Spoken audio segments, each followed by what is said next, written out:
Ok, shalom bien-aimés dans le Seigneur Jésus-Christ, shalom l'église des saints en Angola.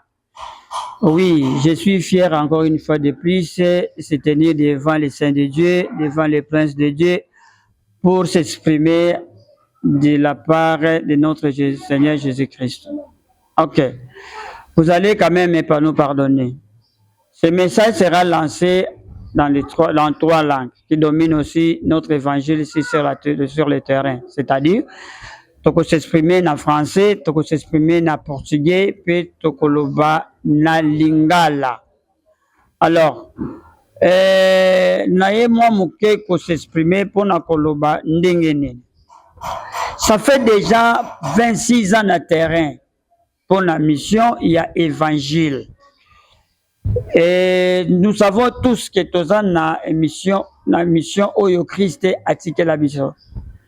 Et personne ne peut encore inventer une autre mission si pas ce que Jésus-Christ nous a donné. La vision de Dieu en Jésus-Christ, nous sommes l'équipe des missionnaires. Nous devons continuer mission et à Christ. Mais là, on dit et ça la maka. Tant que tozo lobaka ba vérité, na voici la vérité, il y a BLTV, Oyo, Eza coordonné, P, dirigé et pas Nandeko, Nabiso Jean Emilia Matondo. Tosenga kabatuba ya, si peut-être loko anoza d'accord te na yango, bioza na contradiction na yango, tosenga ka. Et puis tozaka na patience ya kozela bino, peto yamba bino na, avec beaucoup d'honneur ndenge bolingaka. Mais mutu batu bamona nakate après toi kwa kolekani tokoyo kaka na mirimiri bamsu ba okende pa ndeko Jean omoni ndeko wana lobaki eloko wana lobaki azosala boye na monoko mboka na balobaka boye ubela samba papa soko oza na bibon obombengo na se ya pantalon likoloko ya kopola yo mais soki oyebisi batu ke naza na bibon bakoza na facilité ya kobikisa yo so bakokobikisa yo so pe bakoka kobikisa yo te bakotinda yo na docteur aza na capacité ya kobikisa yo. Ça fait déjà 26 ans oyo naza nango na terre, je ne sais pas quelle église oyo na Angola na koti te. Et naza pe mutu oyo natamboli presque na ba province nyonso ya Angola. Tokutani ba serviteur ya modèle ebele, tokuti ba église ya modèle ebele, mais vérité oyo esengelaki elobama ezate tokuti yango te na terrain. Dernièrement tolobelaki que ici en Angola il n'y a pas de ministre. Tozaki kozela sikoyo on a koyebaki azali apôtre, aza docteur, aza prophète, aza évangéliste, aza pasteur, qu'il vient discuter avec nous. Eza kutu yekambu teke tokobunda na tokotiana bambeli, non. Boye bolobi que moi je suis un apôtre, tu passes là-bas, tu défends ton ministère ou bien tu défends ton apostolat et nous allons maintenant et négocier à la local arbitre. Que ce que le frère a dit est-ce que ils ont correspondre à ministère et apostolat, bien ministère à doctorat ou bien prophétique.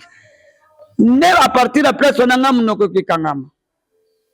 Mais le oyo sa biso pasi bien aimé nazozongela koloba, je peux ouvrir ma bouche, je n'ai pas mis quelque chose dans ma bouche, naza na maite na munoko, naza na chifote na munoko pona koloba ke ici en Angola jusqu'à présent nanto monité un apôtre ya ministère, un docteur ya ministère, un prophète ya ministère, bazate.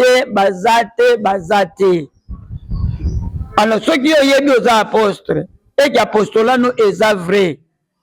Tu viens, si même tu ne viens pas, tu peux nous prouver ça à travers les œuvres. Un apôtre ata lobite misala na ye, apostola na ye moko ekoganga par rapport à oya koloba. Wana nazasi kotona ti lelo tozelaka batu bayaka te. Toche yango na panzi. Dernièrement anazalaki invité et pas une apôtre Elvis. Asakinga papa yaka ko participer parce que toza na conférence oyo tozolobela koganga ya bakolela ya bampaka pe ko sepela ya bilenge. Moi j'ai même un livre on a sala qui thème nango eza le brouhaha na palabeli Exodus 3 10 à 13.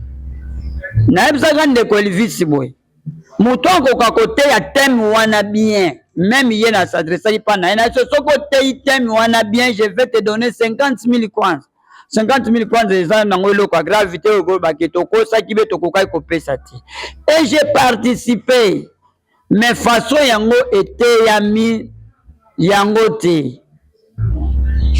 Donc tona totrouve baerreur ebele na baintervenant nyonso e baoyo bakozala na komikitisa ntango tokobanda kopesa place oyo eza boye te place oyo eza boye te place oyo eza boye te place oyo eza boye te ekozala te parce que tocombattre bato non parce que nous voulons que la vérité soit déclarée que la vérité soit dite nde wana nde place problème na biso ezali.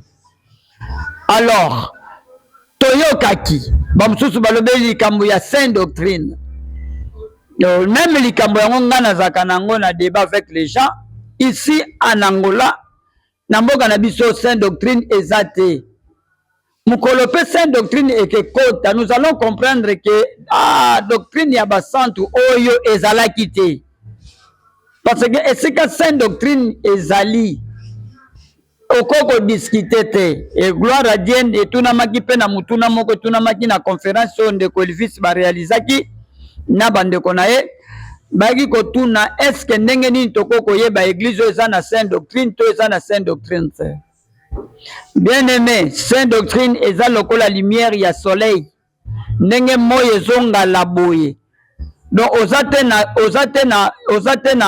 oza kokozala te na difficulté ya koyebisa bato ke moyo ebimi parce que ye moko kaka éclat na ye ya soleil akotémoigner. Église oyo eza enseigné te na parole eza église eza na sainte doctrine te. Église oyo eza na fraternité te eza na église ya sainte doctrine eza église oyo eza na sainte doctrine te. Église oyo eza na fraction du pain te eza église oyo eza na sainte doctrine te. Église oyo eza na prière te eza église ezangi sainte doctrine. Naza na mukanda acte 2 42 à 47 c'est là que batalisi sainte doctrine ndenge nini église ezo vivre na sainte doctrine. Or soki église ya primitive bavivaki na sainte doctrine eke misala na bango bien église wana ezalaki soutenu na 4 piliers oyo ezali les enseignements fraternité, fraction du peuple, prière.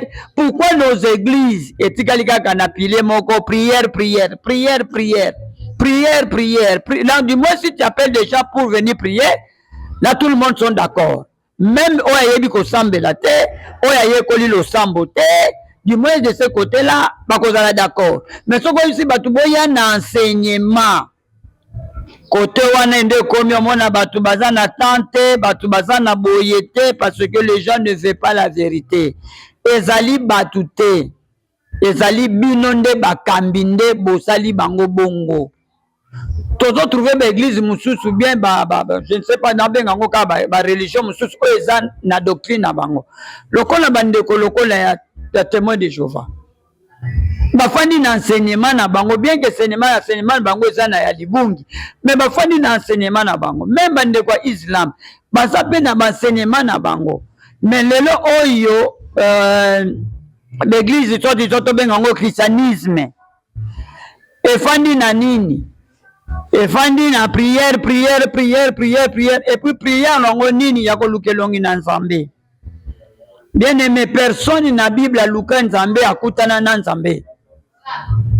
To répondaki na question epesamaki boye balobi chercher l'éternel pendant qu'il se trouve. Français on so bobongi sango lingi koloba nini to luka Nzambe tango azomi monisa. Moïse n'avait pas parti pour chercher Dieu, c'est Dieu qui appelait Moïse. Et Dieu était là. Quand il appelait Moïse, Dieu était déjà là. Abraham Nzambe nde mutu abengi aya na rencontre na ye. Moïse Nzambe nde akutani na ye. Josué Nzambe nde akutani na ye. Même Élie. Et là, mutu te akenda luka Nzambe akutana na Nzambe. Mais vous envoyez des mamans d'aller chercher la face de l'Éternel. Bien aimé.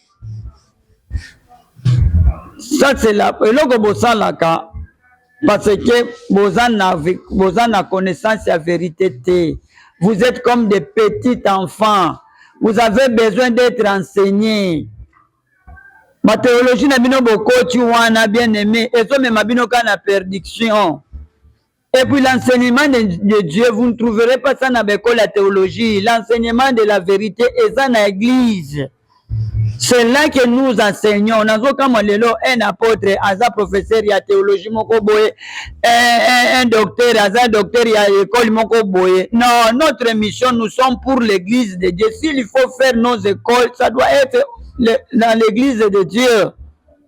Dès le qu'on est ça se passe. Tozoloba, bamsusu bakomi kokima ngai. So akutani ndeko Jean alobi, mais frère wana, bien aimé, si c'est que moi je dis, et que mon yango ke Esaïa soloté, tu peux venir nous contredire, nous sommes là. Tozo zelabino.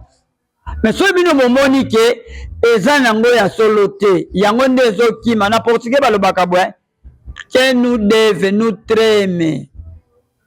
Oya zana nyongo te abanga te muta nyongo akota na lupango. Soki boyebi que votre vérité là est vraie, venez boya to checker yango. Eloko mususu esalamaki bolimbisa ngai na conférence tolandaki elekaki baerreur tozwaki si peut-être to corriger yango awebi eloko ni ekeleka na musali na nzambe omoni fala kobenga ngai oya koyebisa ngai na coin po makambo boye yo panjango na émission ya BLTV. Mais quand vous faites vos bêtises là, vous faites ça au-delà de la chair, au-dessus ya chair. Tant bozolo bakaberer na bino, bozolo bango en public. Mais quand maintenant on veut vous corriger, mais à partir de la place wana na omoni, il faut tobatama, il faut papa, il fallait que le bango bongote.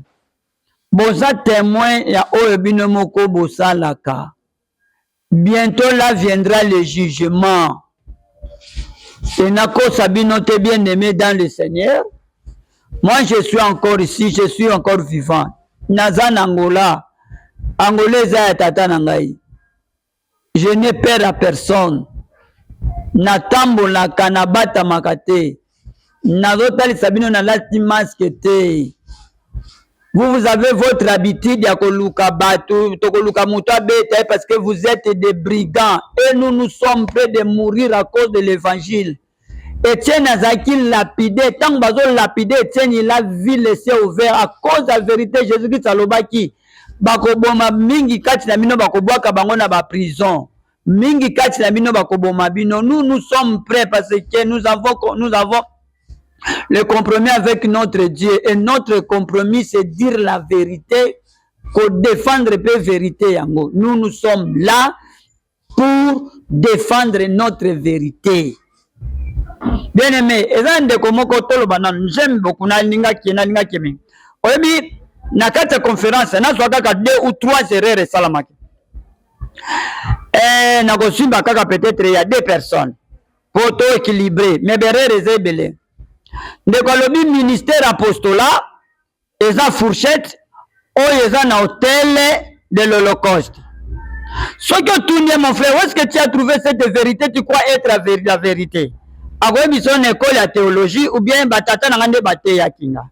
Bien aimé, sikoyo soki lobi ministère ya apostolat nde fourchette oyo ya oyo ezali na 3 nini fourchette. C'est-à-dire, il y a 3 épingles, c'est ça. Si les 2 bases, il y a hôtel de l'Holocauste. Nous avons les 2 bases, il y a hôtel de l'Holocauste. Mon est ministère apostolat, mon est prophétique. Et que cadrement, il y a un ministère à doctorat. Ministère pastoral, il y a un grillé. Et Baouti Wanozo Mona. Ils ont servir, rendre service dans 4 églises parce que l'hôtel de l'Holocauste, c'est l'église de Dieu. Oyo ezali na 4 maseke. Les gens sont là, soit disant ministre, et tout le monde sont d'accord. On a combien de fourchettes dans le ministère et apostolat parce que ils ont 3 épingles.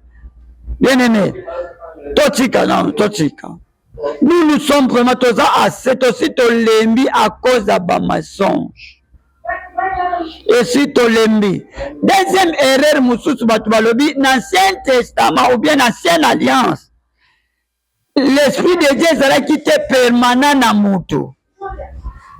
L'Esprit de Dieu est qui koye bandaki kokende.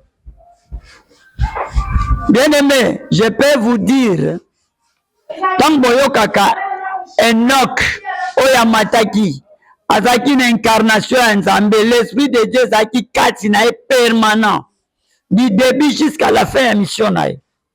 Même Moïse azaki une incarnation en Nzambe, yango ndayoka que se présenter que je suis m'envoyé. Nzambe s'incarne qui n'est pas s'incarner dans la ministre lelo. Et puis le soso, Élie, le Tishébite, Élie avait l'incarnation de Dieu, non? Et même Jean-Baptiste a une incarnation. Et l'esprit Nzambe a Jean-Baptiste. Et Jean-Baptiste était moutou inauguré Nouvelle Alliance. Nouvelle Alliance est qui inauguré la résurrection de Christ. Tant que Yesu a koufi, a sekui ndeto bandi Nouvelle Alliance. Ce que je le dis que l'ancienne Alliance, l'esprit de Dieu est là qui était permanent dans moutou. On va te demander. Et lui, Jean-Baptiste, a un esprit de Dieu qui était permanent lui. Avant même le Saint-Esprit est quitté à la Pentecôte. Mais Jean-Baptiste était déjà baptisé du Saint-Esprit, non? Pour ça, on a berré le col à Oyo. Ce qui te le dit, tu as corrigé Yango. Vous allez nous traiter comme nous sommes des criminels. Mais dans notre côté, nous vous traitons comme des criminels. Vraiment, l'Esprit de Dieu a quitté permanent d'ancienne alliance. Bien aimé. Tant que baboya koye kola bokoboya. Donc baboya koye kola bokoboya. Alors, tozo senga bino boye. Nous ne sommes pas des ennemis. Naza contre binote, mais naza na contre ya misala na bino. Tolingi bino, mais toboyi kindoki eza na bino. Nde yango nde presque toza problème. Biso toza contre ya société. Mais nous sommes contre la sorcellerie. C'est la même chose. Yo mutu tozana biso bien, tozana mabe mo côté. Mais loko nde tozo boya. Misala na bino ya mabe. Yango nde yango tozo telemela. Soki bo bongisi, bo kompe bandeko na bino. Toko s'embrasser, toko lia place moko. Mais soki bo bebisi le plus api tozo koma kaka benemi. Alors, zamba pambola bino bino o boza droit à bénédiction. Ba o bazana droit à bénédiction te. Tozo zela bino boya to pongisa plateau to kende na saki de konabiso joa mila matondo. Cette fois-ci toko fongola ba Bible, la parole de Dieu qui tangama et toko zala na bato bakozala disponible pour nous aider à lire les Écritures et ngana ko trouver bino